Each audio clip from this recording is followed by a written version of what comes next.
Alhamdulillah, thumma alhamdulillah.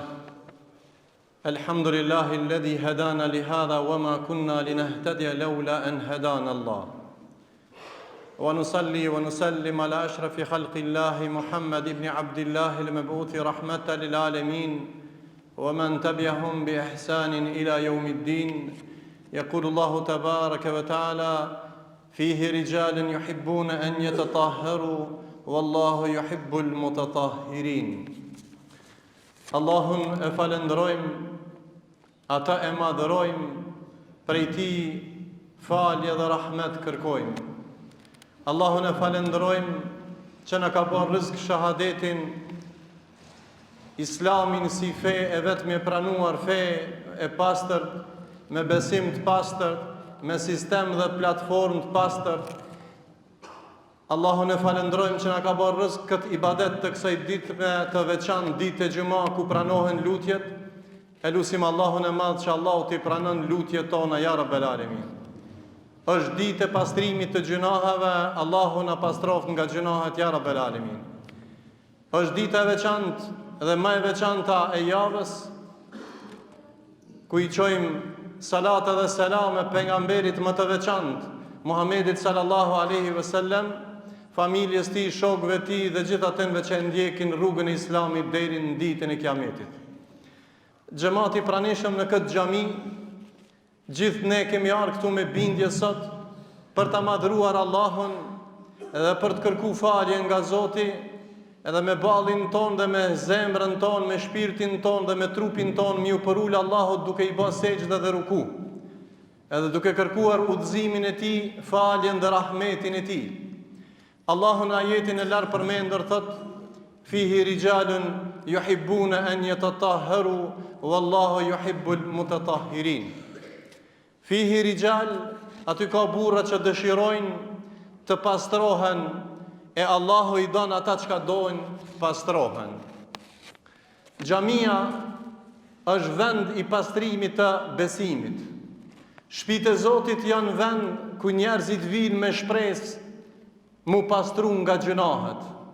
Siç ka në hadithet e shumta të pejgamberit alayhis salam se namazi deri namaz, e xhumaja deri në xhuma, e Ramazani deri në Ramazan janë falje e gjunaheve, por ne gjithë që kemi ardhur në xhami, kemi ardhur për ta pastruar mbi të gjitha zemrën tonë. Dhe esenca e fesë Allahut është më të pastru ty nga besimet e kota. Më të pastru ty Allahu shpirtin dhe zemrën.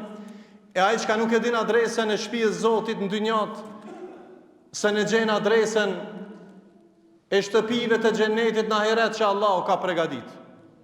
Prandaj mesazhi i hutbës është: xhamia është vendi i shpëtimit dhe pastrimit.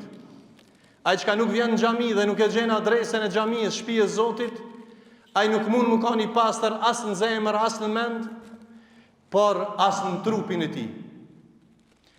Qëllimi i ardhjes në xhami është me pastru besimin, me afru zemrën tonë me Allahun. Kur kush prej juve nuk ka ardhur këtu pa u pastru të shtëpia, dikush ka marrë, është pastru komplet, që është sunet i pejgamberit në ditën e xhuma sallallahu alaihi wasallam që na ka porositur, e dikush ka marrë abdes, pa ajo çka është më rëndësi, nuk pranohet namazi përveç se me pastru edhe trupin. Islami insiston që ne të pastrojmë zemrën dhe shpirtin. Islami insiston që ne se nuk bëhet kabul namazi pa e pastru trupin, dhe sipas kritereve të Islamit, të rregullave të shariatit, gjithë ne kemi teshat e pastërt. Prandaj Islami është i pastërt, e don të pastërtin, e don të bukurin, dhe ne kena ardhur sot me pastru zemrën, trupin, mendjen, shpirtin dhe gjithë, vetëm se na ka mësuar Allahu dhe pejgamberi alayhis salam. Kur tash porosia ime është që veten dhe familjen tonë ta ruajna dhe ta pastrojna shpirtin tonë. Shpirtat më të pastërt janë ata shpirta që vinë në xhami, në shtëpinë e Zotit dhe kërkojnë falje nga Zoti. Prandaj zemra, shpirti rahatohet edhe e gjen paqen, e gjen qetësinë vetëm se në xhami. Edhe ata njerëz që nuk kanë lidhje me xhami, nuk mujnë më kanë të pastër në shpirt, dhe siç thon filani, valla nuk shkon në xhamia, mo zemrën e pastër e ka. Kush thot kështu e ka gabim shumë të madh. Allahu na ka urdhëruar me ardh në xhami mu pastru shpirtin dhe besimin tanë. Ato jashtë xhamisë janë të papastërt në besimin e tyre dhe në imanin e tyre dhe në akiden e tyre. Edhe një herë, mos ti thot dikush e ka filani zemrën e mirë, më në xhami s'vjen. S'mund me pas zemrën e pastër ai çka nuk vjen në xhami. Xhamia është filter i shpirtit dhe zemrës, është filter i mendjes shnosh, është që ta afron ty raportin me Allahun, ai që vjen në shtëpinë e Zotit, namazin me fal, e vjen xhuman me fal, atëherë e gjen shpëtimin dynja dhe në ahiret. Është koha shumë e nxehtë. Unë në Bajram thash, një hoxh kishte dhënë 3 selama, selamin e atynve, selamu aleikum muslimanëve që vinë 5 kot namazit, e selamu aleikum muslimanëve të xhumas, e selamin e 3 dikujt na veç për Bajram. E pas ka ndodhur që e kam përmend para disa viteve, pas ka ardhur njëri e pas ka zonë xhumi, edhe pas ka zonë vetëm aminin e Bajramit, edhe ata jo në bord xhamisë, jashtë oborit, elhamdulillah e zuna aminin e Bajramit. Çaja është feja e atina. Aminin e Bajramit, s'ka arë sabajnë me falë, s'ka arë Bajramin me, aminin e ka zonë, edhe thot elhamdulillah, jashtë xhamisë atë në sokak, në fund, thot e zuna Bajramin, edhe menon me qatë amin me shku në xhennet, mës t'jam sy ndikush me amin, pa i ban sejdë dhe Allahut, pa e falë namazin. Prandaj zemra dhe shpirti rahatohet, vetëm se ajo zemër dhe ai shpirt i cili vjen shpijën e Allahut mu rahatu, dhe me kërku faljen nga Zoti. E dyta, kitë nas që kemi ardhë duke fillu pita unë, kena ardhë gjunahet që kitë kemi gjunahet dikush ma shumë, dikush ma pak, në përmjet adhurimeve dhe ibadetit, kena ardhë mu pendu të i Zoti, falja, istikfari, pendimi në xhami dhe jashtë nuk është i njëjtë. Prandaj ne kena ardhë, edhe me gjuhë, edhe me zemër, edhe me trup, me falendru dhe me kërku falje nga i madhi Allah subhanahu wa ta'ala, Allahu na falë. Prandaj xhamia dhe lidhja jonë me evladin ton, me ardhë në xhami, me falë namazin, e para të rahaton zemrën, e dyta gjunahet falen dhe kërkon falje dhe pendim. E treta, nuk ka fjalë më të mira, unë nuk kallzoj këtu pralla, e as filozofia, këtu flas ka thonë Allahu ose ka thonë pejgamberi sallallahu alaihi wasallam ose ka thonë ndonjë sahabi. Prandaj fëmijët e ton, djemtë e ton, edhe gjithë muslimanët, nëse dojnë me mësu hakun, nuk ka mundësi me mësu të vërtetën se me fjalën e Zotit, inna asdaqal hadithi kitabullah. Se fjala hakut o fjala Allahut, udhëzimi më i mirë është udhëzimi i pejgamberit sallallahu alaihi wasallam. Prandaj fëmia jon, djemtë e ton e mësojnë fejen, fjalën e Allahut dhe të pejgamberit në shtëpinë e Allahut. Edhe kjo është mirësia dhe bereqeti i xhamisë. Dhe e katërta, muslimanët i lidhin zemrat në xhami. Prandaj në këtë kohë të fitneve, në këtë kohë të çruditave që ndodhin çrudinat në botë, ata që dojnë të largohen prej njerëzve të papastër në zemra dhe në mendjen e tyre, atëherë le t'ja mësojnë derës xhamien.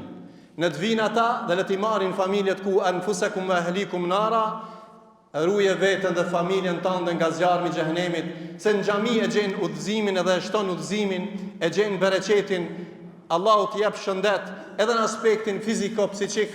Prandaj vallahu hoxh, shumë janë shtu këto në apateka të marr hapa qetësimit. Nuk ka mundësi mu ka një njeri tamam ai që nuk vjen në xhami.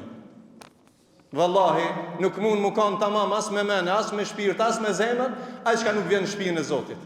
Allahu, siç e përmenda në fillim, na ka urdhëruar me ardh në xhami, me pastru zemrën, me pastru trupin dhe me pastru teshat e tua, e Allahu i don të pastrit dhe e lutim Allahun e Madh që zemrat tona Allahu t'i lidh për xhamia, sa në hijen e Allahut do të jenë ata që kanë zemrën e lidh për xhami, në hijen e Allahut do të jenë ata të trit të cilët fillojnë rinin e tyre me ibadet, fi bujutin edhin Allahu an turfa wa yudhkara fiha ismuh, yusabbihu lahu fiha bil guduwi wal asal. Allahu na ka urdhëruar në shtëpiat e Zotit me përmend Allahun shumë, në shtëpiat e Zotit mi bë tesbih Allahut subhanahu wa taala në mëngjes dhe mbrëmje. Allahu na baft nga ata që e përmendim Allahun në xhami dhe jashtë xhamisë. Elusim Allahun që gjuhët tona mos ndalen duke përmendur Allahun, zemrat tona duke urrënqet për fjalën e Allahut, edhe trupi jon të jetë vetëm në itatin e Allahut dhe sunetin e pejgamberit. Elusim Zotin e Madh që në këtë ditë të faljes Allahut na fal neve dhe juve. Elusim Allahun e Madh që Allahu në këtë kohë të fitnes, Allahu t'i lidh rinin ton për xhamia, ta mësojnë fejen, ta mësojnë moralin, ta mësojnë vlerën e diturisë, vlerën e respektit. Elusim Allahun ku pranohen lutjet, Allahu t'i ruan musliman nga dora e zullumçarëve ya rabbel alamin. ata që i bajnë zullum muslimanëve tanë, veçanti vëllezërve tanë në Gazë, Allah i shkatroft, ja Rabbel Alamin. E lusim Zotin e Madh që Allahu t'ja kompenzon këtë vështirësi me një lehtësim, smurit Allahu t'i shëron. Ata që kanë vdekë shahid, Allahu t'ja pranon shahidllëkin. Ata që luftojnë për ta mbrojtur fejen e Allahut, Allah i forcoft. Allah i udhëzoft gjithë muslimanët kudo që të janë, dhe Allah i pranoft lutjet tona. E kulu qawli hadha wastaghfirullaha li wa lakum wa lisa'il muslimin fastaghfiruhu innahu al-ghafurur rahim.